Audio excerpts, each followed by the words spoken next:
This is Billy D with another exciting podcast for CalJam. We're ramping up to CalJam 9, March 18th through the 20th, 2016, preserving chiropractic in the world. But I got a wild man here from Europe. You guys think I'm crazy. This dude's right up there with me. He has the biggest chiropractic event in Europe called Chiro Europe. I was equating it to, it's like the new DE, dude. And this is Marc Hudson. Let's hear good morning for everybody, Marc. Hi, Billy. Actually, it's good afternoon here. Yeah, We're here in Spain. I'm just waking up, pal. All right, so you've been kind of like leading the whole pack over there in Europe. Tell me how you got started as that role, because I mean I know how I did, but I want to know how you started out. Well, when I came to Europe, I graduated in '94 and immediately came to Europe. Did an associate's job with someone, didn't work out at all, and so within a year I'd opened up my own practice. And the ironic thing is, I can't see how that would ever happen. You being such a strong personality. The ironic thing is that the practice that I opened modeled his practice, and it was a practice that I wasn't even attracted to, but the guy was paying the bills, and that had a lot to speak for itself at that point in my life because I was horribly in debt. He was paying the bills. Oh, paying the bills.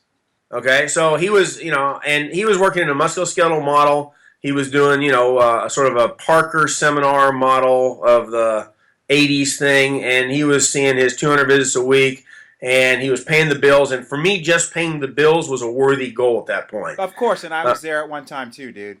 And so I started that, and so I did that for 2 years. And then in '97, I finally saved enough money. Things are going along. We're seeing about a little under 90 people a week.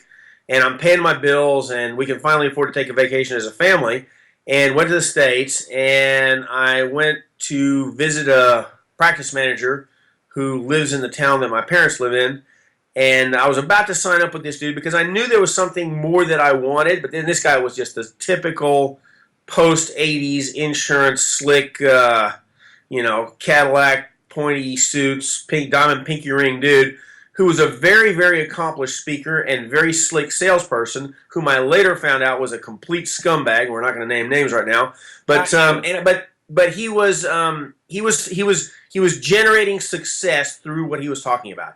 And so I'm like, I'm about to sign up with him, but then I was fortunate and I said, okay, well, next weekend I'm going to go to this thing called DE, which is Dynamic Essentials. This is '97, Sid's still alive. And I said, what's that like? Is that like Parker? Because I've been at a ton of Parkers as a student. And he said, oh, no, it's completely different from Parker. I'm like, what do you mean it's different from Parker? It's like, he said, well, Parker's like a three-ring circus. He says, you'll see everything under the sun in Parker. He says, DE is a room full of people who will lie down in front of a bus for chiropractic. And he said that, and sort of the gears started stripping in my head because I had no idea what he was talking about because I couldn't even conceive of why would anybody lie in front of a bus for musculoskeletal pain relief. Right. And so I went there, and as soon as I got there, I was surrounded by people who were expressing themselves freely. Now, I've always been crazy. I went to school, and I feel like I sort of got the crazy beaten out of me, right? Yeah, and when me too. And when I got out of school, so I'm in practice, and I'm wearing a lab coat, and I'm wearing a tie. And actually, it was a really big ego thing for me. I had Dr. Marc Hudson, embroidered in my jacket. I'm like, oh, I'm the man. I have arrived, right? And it was pathetic. I got pictures of that I look at every now and then when I need to become humble again. And I hated it. I hated it. That feeling of, you've seen 10, 20, 30 people a day, and you're so exhausted taking on their symptoms at the end of the shift you can't even pick your arms up, you're so tired. Right. And you actually haven't done anything, right? But it's that whole, that dynamic is horrible. But anyway, so I'm in this room, and I'm sitting next to somebody whom I later found out was Gary Walsman, who then became president of the ICA. And on the other side, there's a guy named Cliff Hardick, who's a vibrant, kick-ass chiropractor in Canada. And Gary Walsman's got the Jerry Cum Googly Eyes thing going, and he's sitting there, and he's got this, fairly large abdomen hanging over his shorts. He's wearing a Hawaiian shirt, and my idea of success is, three-piece suit, diamond pinky ring, cowboy boots, and you talk to lawyers to convince them to give them your personal injury cases. And this guy, and so Sid's asking the room, how many people here see 100 a week? And, everybody raises their hand. 200 a week, 300 a week. And Gary Walsman is sort of like raising one finger very discreetly, sort of like, like this, right? And 300 a week, 400 a week, 500 a week, and Gary Walsh was still picking up his finger, lifting his finger, and I'm like, what the hell is this? This is crazy. This is not my vision of success. And Gary Walshman bowed out at 900 a week. Wow. And I'm looking at him like, wait a minute, something's not right here. And Cliff, who was on the other side, same thing. And I was just blown away by that because it was something I had never been exposed to that. It was just completely different way of being. And what really attracted me was the freedom with which they were expressing themselves. It wasn't the numbers, it wasn't the money, it was just that they were being genuine. They were being crazy, having fun, and being successful doing it. It's like, I want that. And then all I did was, so I made a commitment then, and so I'm pretty much broke, 250 grand in debt, the whole student thing. Made a commitment to go to DE every 3 months. And did that religiously for years. And it was a sacrifice. I mean, I got, practice. It meant shutting the practice down for a week. I had friends who were doing it who didn't sort of buy the whole program, but they would come like maybe on Friday and leave on Sunday, right? It's like you're going to the States, might as well go from Thursday to Sunday. Of course. Do the whole thing. So I would go a day before and a day after, and I would include visits to offices. And I saw people practicing who were doing what they said they were doing from the stage, pretty much. I mean, there's a couple of fakies there, but pretty much everybody's, following through with what they're doing. And they're seeing numbers that I haven't seen before, and they're working in what I call the primary contact, non-therapeutic, non-diagnostic model, and they're working in a vitalistic fashion. They're not dealing with pain and symptoms. They're adjusting people, and they're seeing miracles happen in their practice. And that's what I wanted. That's what attracted me, and I desperately that's the same road I went down. I mean, I shared that at your event, and thanks again for having me this year. I hope I didn't burn too many bridges over there. But you didn't burn bridges. I know I didn't. I went through the same thing. I was stuck. I thought 88. I thought 100 a week was where you were at. That was where chiropractors were at, and I was stuck at 88. And finally, I went to DE, and it was the same thing. I seen these people that were seeing 600 people a day, and I'm going, wow. Here guys like Schofield just got done seeing 550 people in a day and 1,500 a week, and it was just blew my mind. But the thing that you said is that you felt like you went there and you became free again. And I mean, that's the theme this year at CalJam is the Freedom Tour, is to let people, it's okay to be yourself, because that was my big problem with me is, I was the dude in the white coat, but I didn't have enough balls to put the Dr. Billy DeMoss on there because I didn't even feel like I was worthy of that. I was kind of like this lower than scumbag, pseudo-allopathic, metapractor that was musculoskeletal, and we could only focus on low back because we knew it was dangerous to adjust the neck. And, that's the same exact road I went. And then when I went to DE, it was a complete transformation. I was freed up, liberated to be myself. I took the white coat. I hucked that thing. I still wear a tie, though. I'm sorry. That's me, though. Hey, I got nothing against ties. I got nothing against. No, I take that back. I have nothing against you wearing a tie. Right, exactly. I just figured, I'm already wild enough, and if I put a tie on, kind of like tames me down a little bit. Well, I got tattoos on my arms, and I wore long sleeve shirts for years and years and years for that very reason, so that when people are coming in, they're not going to be looking at the tattoos, and they're going to be listening to the message. So. Yeah, it's just that. It's creating an environment that's attractive and easy for people to come into so that we can tell them the story and get them adjusted. And if I've got dreadlocks and nose piercings, but that's the real me, well, that's fine, but I'm only going to take care of people who are, for whom dreadlocks and nose piercings are acceptable. And I got nothing against them. I'm not judging anybody. And you're burning hemp in your office and stuff, too. Yeah, exactly. There we go. All right, so let's touch another base. Now, we're both, got really philosophically centered at DE. But then you go to Cairo. How did you end up in Europe to begin with? To keep it short, because I got some other great questions I want to ask. Okay, I grew up in Europe as a child. Moved back to the States when I was 16, and so I was in the States from 16 to 30, and then moved baup here. So it was just a matter of coming home. And you're in a beautiful part of the world over there, dude. It is, and I got to come check that island out you're on too. Yeah. And it's so funny. I showed up to Cairo, Europe this year, and I was just like so fatigued because that's what I do. Is I hold on a second. I'm on a Skype call. So I'm there, and I get there, and there's friggin' waves there, and I go, well, I'll get up and I'll surf in the morning. And I got up the next morning, it was completely flat, and I go, oh, I blew it. But so you're over there, you got the whole thing going, you got Cairo Europe going, and now we got this whole thing with the faction in Europe that they're trying to get rid of the subluxation. Okay, well, I would say that faction was not as horrible when I first got here as it is now. It's No, I gotten know. It's growing. Yeah, it's gotten worse now, is what I'm saying. So when I got here, there was still sort of this conversation of what I call that practice model. You know, it's like an alternative to alternative musculoskeletal health, and then maybe once in a while you'll see some kind of further results through care. We're not going to discount that. We're not going to make those claims, but there's people seeing there's a bunch of people seeing 200, 250 a week, that kind of thing, right? Right. And the numbers aren't important, but what's important is that they can be reflective of the mindset that's behind the person who's seeing those numbers. Right. Right. I came back, and so I've got this burning fire from DE, and I'm coming back, and I'm going back to my colleagues here, and I'm saying, look, dudes, you got to come over there. You got to come. You got to come. And most people weren't willing to make the sacrifice to do it. Right. So I'm like, okay, I'm going to try and bring that here on a small scale. And so in '98 was the first seminar we did, and I brought Sigafus over for a weekend. So it was a 3-day thing. And it's just Sigafus, and he's talking, and he's doing his deal, and it was great. And so we did several other sort of single-speaker events. And then I think in 2003... And how many people did you have at those first few gigs? The first one was probably like 100, around 100, let's say. Yeah. And then there were some that were 50, so it sort of depend on... we're doing this part-time. It's our, it's an outside thing that you're doing. You're not putting all, focus is still going into the practice. And then in 2003, I'm multi-speaker, right? So I'm going to do this mini D thing. And I was actually a really good platform of people. I had Peter Amlinger, I had Dick Santo, and Paula Hedgelon came over.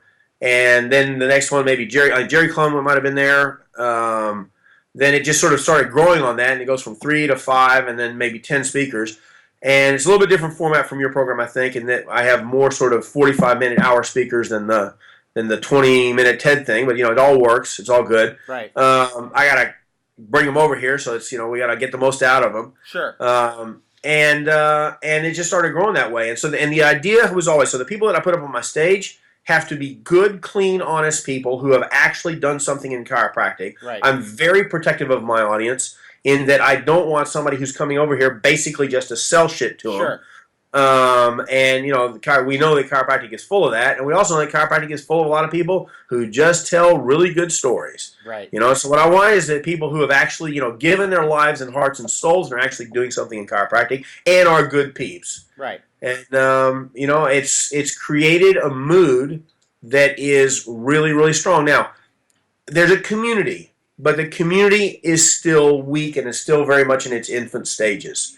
And, we've done a lot of political work. We've done organizational work. And I've come back to sort of come full circle in that now what is important for me is for chiropractors to be hugely successful in their practices. Because we, started a school. I took over a National Chiropractic Association, that kind of stuff. And all that stuff without the success of the chiropractors. In other words, if their practices are not running like clockwork and they're super successful, they will burn out and they'll have to go back and fix their practices because that's where their bread and butter is coming from. Right. So now we're going back to the roots, and it's like, no, make yourself successful in practice first, and then we'll have extra time and energy and money, etc., to devote it to the chiropractic cause. All right, so back to the question, though. What has contributed... You mean all of that and I didn't answer your question? Not really. What has contributed to the demise of the recognition of the subluxation? Why has that gotten to be such a... Because that's what I'm going to really... Because I'm speaking in England in October. That is one of the things I'm going to address is like chiropractic has been founded on the subluxation, and now we're trying to throw that thing out. We're trying to be more allopathic and back pain and evidence-based bullshit. The reality is... They have outworked us politically. Okay. They've done more work than we have. We've always hid behind the excuse of I'm too busy in my practice. Right. I'm taking care of the people. We're busy, and then we'll they're not. That's why they have all this time for all this bullshit. Well, they run the schools. They run the accrediting agencies. They run most of the national associations. They run the regulatory boards. And we're seeing this. I'm going to Australia now about the same time you're coming to Europe. And we're doing a program there, and they are terrified. And 15 years ago, they were good, strong chiropractors, and they're beaten down now. Oh, I know they are, dude. by What the do you, skeptics on one side, and they just shut up. They just like they're like scared. Australia, I think, has gotten to be one super, super weak. They've been beaten. They're like they can't talk about vaccines anymore. They've been beaten on that. And I'm telling you, what's coming down the pike in Australia, I predicted this three years ago, is they're going to not allow them to adjust pediatrics. I mean, there's going to be an age limit for chiropractic in the future there if those guys don't get on the ball and start standing up and quit being some friggin' wimpy chiropractors. Yeah, there's good people there. There are Oh, good people there. dude, I The thing didn't say the that. I'm thing just the saying they thing got is to the thing collectively that's so stand up. the thing that's so strong for me is that, for instance, in Europe, it never really existed. So it's not like they're losing anything. It's like we're growing a community from the bottom. Right. Australia did have strong practitioners, and it's eroding, and Right. that's sort of tragic to me. Well, and But it's they're not both. that there's not good chiropractors. I think that there's just more of the cancer in our profession, like you said, taking dominant positions in the politics and actually getting shit done to can us. Yeah. And what I can I because I went down there and obviously I blew up down there. I don't know if I'm welcome back only because of my vaccine stance. And I know Tenpenny was censored and banned from going there. I don't think I'm far behind her. But the thing is, it's just they need to really start to stand up for their at least capacity to be doctors and communicate health issues, and one of which is a vaccine issue, which they've majorly tried to silence over there. And then they're really, a lot of people over there, the pro-science people, all the bullshit Right. people, all are trying to really hammer this pediatric chiropractic stuff. Yeah. The thing is that our politicians, and I've seen this happen here with people that we've had represent us in the political realm. And so you get around the other side long enough, and unless you're rock solid in your conviction, they just start to erode your base away until you start letting little pieces of their way of thinking, not that it's your philosophy, but no, we have to say it this way because this is more acceptable. Right. Right? And then eventually our people become co-opted, and they think they're still on our side, but they're just beat to shit. And Right. it's like they can't do anything anymore. And then they'll burn out, and then they'll disappear for 10 years. Right. Right. So I go back to, for instance, the Sid Williams and Life, and I'm on the board of trustees of Life now, so I know people who have been in that organization since the beginning. And at some point, John Hoffman's a perfect example. He pretty much shifted the CCE at a certain point in the CCE's evolution, in which when he got on the board of the CCE, it was a representative, Life's representative of the CCE, the votes were 8-1 against Life. And through drinking at the bar with them, and John Hoffman is as solid as you can get. Oh, he is. No one's going to shift him. No. Drinking at the bar with them, he works on them, he works on them, he works on them. Now, he's got a base to go back to between meetings that supports him in that philosophy, that's telling him, just keep going, keep going. At the end, it was 5-4 in our favor. That's the way it's supposed to work. Right. Not it's 8-1, and then we lose that person and it's 9-0. Right. Right. And the deal is to have the support structures, to have an organized support structure. So you're doing it in California. I'm doing it here in Europe. I've got people who are moving from Italy back to Australia to practice there. I know people who are taking this vitalistic message and are just kicking ass chiropractors who are not afraid, who are not going to back down, who own it in their guts, that they're not going to not touch the people and adjust them. Right. And we have to change the culture. And we got to get the young chiropractors. If you're a young chiropractor and you're graduating from school and you got a choice and you go to your office or you go to my office or you go to some other office and you see this person having fun, acting freely, making money, getting great results, it's a wonderful, fun environment. Right. Or you go to that model that we came out of, and it's ironic that you say 88 a day, because that was my deal. My deal was 88.1 visits a day, because I'm a numbers nut, right? 88.1, not a day, a week, right? 88.1 visits a week. Right. And you see somebody working in that model, and there's pain relief, and da-da-da, and they hate it. They hate it. Dude, now, it's the they might want to worst. impose their way of practice on other people, but it's not because they love it. It's because they think you suck because you're doing something different. It's like sometimes I have these students come here and not sometimes, I have them all the time, and sometimes I'm almost like, I don't know if I'm really a good representation, because that's just it. People come to my office and it's a full love fest, and it's like I'm having a good time and I'm hanging with the kids and I'm adjusting people. And most of the time we're not talking about symptoms. Every once in a while you're going to get somebody that comes in, that makes you look like you're, a metapractor. But that happens. You're a chiropractor, and you have to put up with everybody. But it's just like I'm not sure I'm really a good role model for them, because I literally, when I come to the office, it's like a party for me, and I love what I do, and I love being in the trench, and I love playing music, and I love dancing around, and I love interacting with people and smiling and hugging everybody.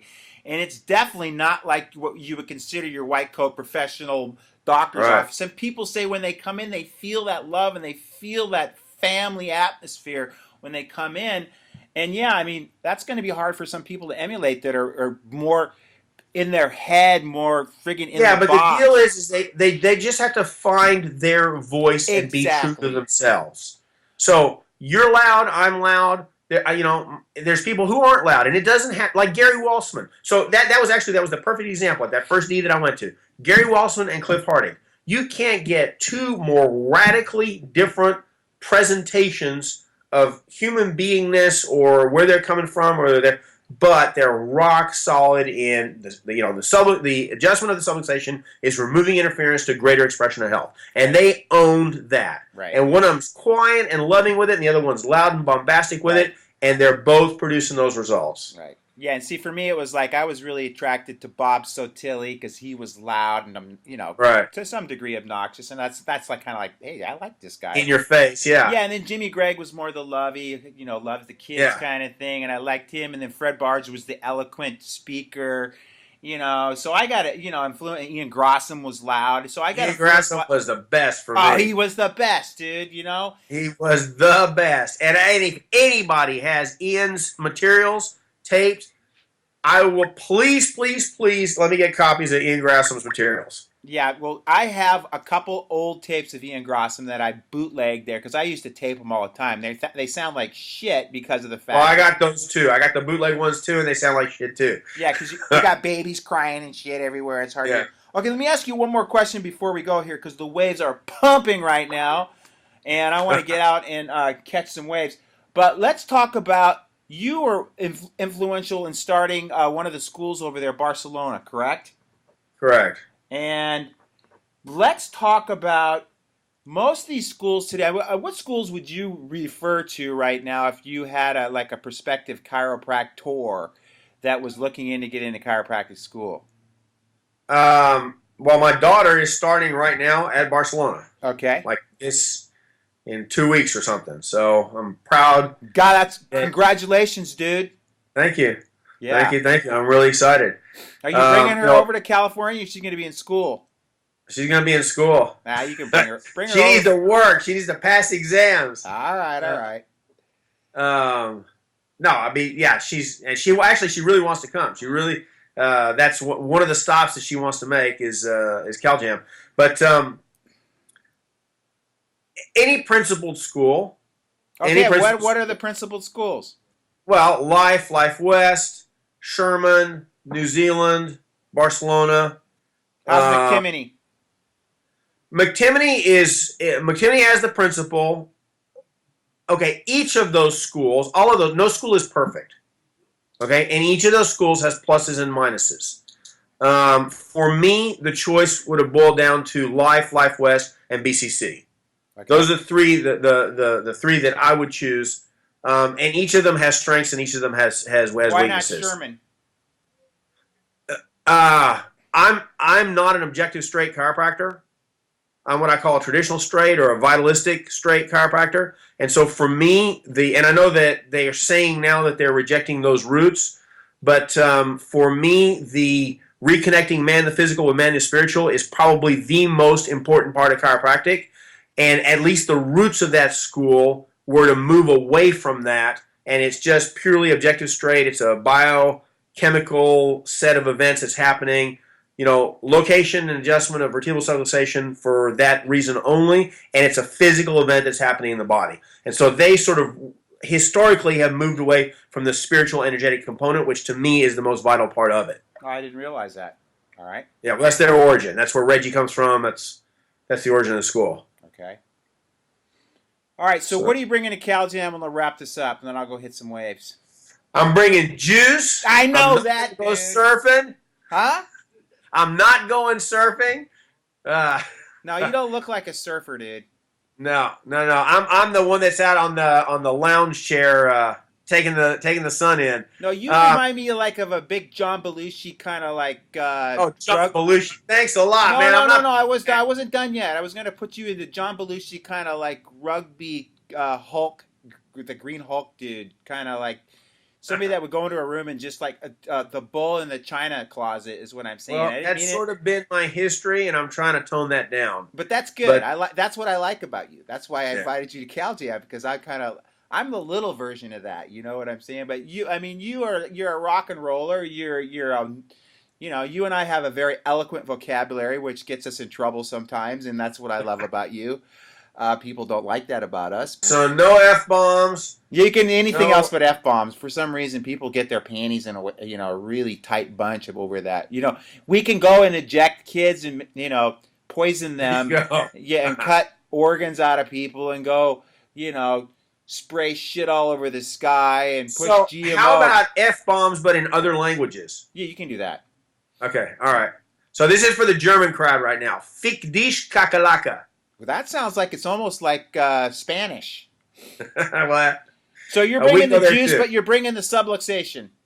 Yep, absolutely. Subluxation and miracle cases and just being genuine and empowered and on fire in practice, creating. So, just to give a perspective of what we do, I do zero advertising. I have nothing against advertising. I'm just too lazy to do it. And we have averaged 175 visits a day for 21 years now. Yep, I knew that. So that's what I'm bringing there. It's how to do that through just simple communication of what the importance of chiropractic, the what's in it for your community, for them to come in and get checked and get adjusted, and the need for them and their families and et cetera, to get that happen. To receive that care. You've been in practice for about 21 years. Yep. And you don't see yourself retiring anytime soon. I don't think so. Nah, I know you do. You could never retire. You'd friggin' go out of your mind just like I would. Well, I just want to tell you how much I love and appreciate you. I look forward to seeing you March 18th, Likewise. 19th, 20th. Be ready. Put your party pants on, pal. There you go. Because it's a rock show. Yeah. Hope you like rock and roll. Who's your favorite band? Who's my favorite? Gotta be Led Zeppelin, I guess. Oh, we're doing some Led Zeppelin this year. Good. We're doing the Immigrant Song. Ry Cooter, okay. Ry Cooter's about as good as it gets. All right. On all level. It's hard to beat Led Zeppelin, though. Yeah, absolutely. I won't compare you to John Belushi. I'll compare you to John Bonham from now on. Beating the shit out of the drums, all right? Yeah, well, those drums had some extra candy in there, right? Yeah, they did. All right, brother. God bless you. Okay. I'll see you in March. Keep pumping it up in Europe. Save that subluxation over there and rock and roll. Yeah, Billy. See you in March. Rock and roll. Thank you, man. You're welcome.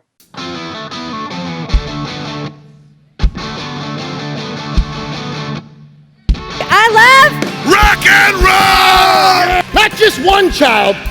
I said, you change it for the school. Not your emotion, their emotion. Because everybody has a self-healing mechanism. We know that. Your community is desperately waiting for you to show up.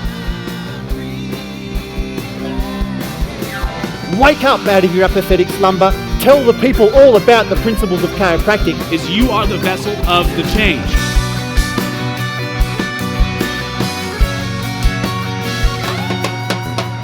Ability to move that keeps us alive. What would you do if I sang out of tune? Would you stand up and walk out on me? This year, we're providing on-demand videos of all our past CalJams and DCS meetings, streaming online, available straight to your media devices. Visit caljam.org/network for more information. What would you do if I sang out of tune? Would you stand up and walk out on me? Lend me your ears and I'll sing you a song. And I'll try not to sing out of key. Oh, baby, I love you. my brother now. Said I'm gonna give it to you now.